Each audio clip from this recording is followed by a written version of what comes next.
Hello guys, এখানে আছে যে ত্রাণ দিছি তাকে আমি মাত্র, সে খুব সমস্যার মধ্যে আছে। এই দেখেন তার নিচে আপনি দেখতে পাইবেন, দেখছেন আড়ুয়া মাছ পানি, ওই যে আরুকে ডাক দিচ্ছে খানা লাগবে নি। তো আসলে আমি আইসা এই যে এটা কি বলে মোল্লা দরজার বিশিষ্ট ছোট দেখেন তার চুলের কাটিং দেখো, তার চুলের কাটিং দেখো, তো চুলের কাটিং দেখো, আসলে সত্যি কথা বলতে হাসি না, এই জায়গার পরিস্থিতিও কিন্তু খুব একটা যে ভালো তাও না। আশা করি আপনার মনে দেখতে পারতেছেন এখানে কিন্তু আপনার প্রচুর পরিমাণ পানি, ঠিক আছে।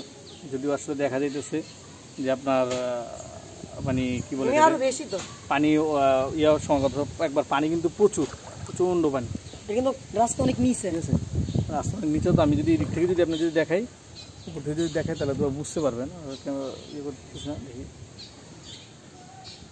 এই এখন হয়তো বুঝতে পারেন পানির অবস্থা। এই পানি কিন্তু পুরো মাজা ইয়ে পরিমাণ পানি। তো যাই হোক, সবাই আসলে দোয়া করবেন। যতটুকু বুঝতে পারলাম পানি নাকি বলে আরও বাড়বে, ঠিক আছে। কালকের তুলনায় পানি মোটামুটি বাড়তি, বৃষ্টি হয়েছিল কালকে রাত্রে কিছু, এতটুকুই। তো আমরা যেতেছি খিলা, আর এখানে একজনকে নিচে আমার সাথে, সে নিজেও ত্রাণ খায় এবং আরেকজনকে ত্রাণ ইয়ে করতেছে। তো দেখেন তার হাতে ত্রাণের অবস্থা, তোমার ত্রাণের অবস্থা দেখো তো কি কি আছে এখানে। হ্যাঁ, একটু বলো, কষ্ট করে সামনে বলো কি কি আছে এখানে। তোমাকে যে আমি ডাইল দিলাম, চিড়ে দিলাম, এরপরে ইয়ে দিলাম, এটি তুমি এখন পর্যন্ত।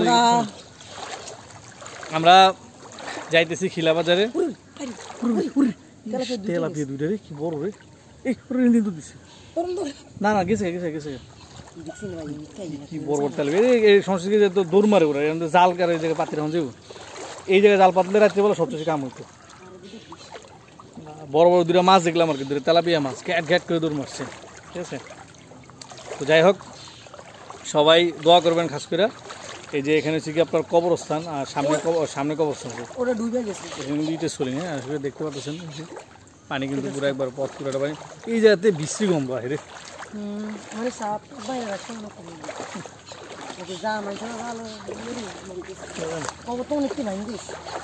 কবর,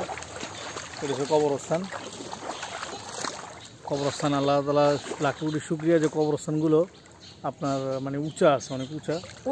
ইনশাআল্লাহ আশা করি ওইখানে একটা আছে, ওটা ডুবে গেছে, অনেক বড়, ঠিক আছে। এদিকে যদি পরিস্থিতি যদি দেখাই, দেখেন এগুলো কিন্তু পুরো খাল, সবগুলো পুরোই খাল।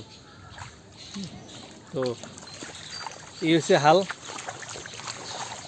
সবাই দোয়া করবেন যার যার জায়গা থেকে। আসলে প্রথম অবস্থায় যদি একটু দুষ্টামি করলাম, কিন্তু এখানের অবস্থা মোটামুটি ভালো, এমন না যে খারাপ, এখানের অবস্থা ভালো। বাট আমি মাঝে চিন্তা করতেছি যে অন্য যারা দূরে আছে, যারা এই যে ফেনীতে, নোয়াখালীতে বা সব জায়গায়, এগুলোর পরিস্থিতি এখন কী হাল অবস্থা জানি না।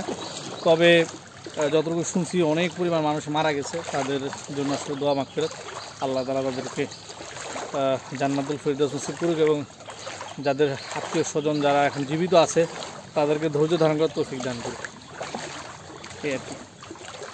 আচ্ছা, তো এই আজকে এই পর্যন্তই। সবাই দোয়া করবেন, ভালো থাকবেন।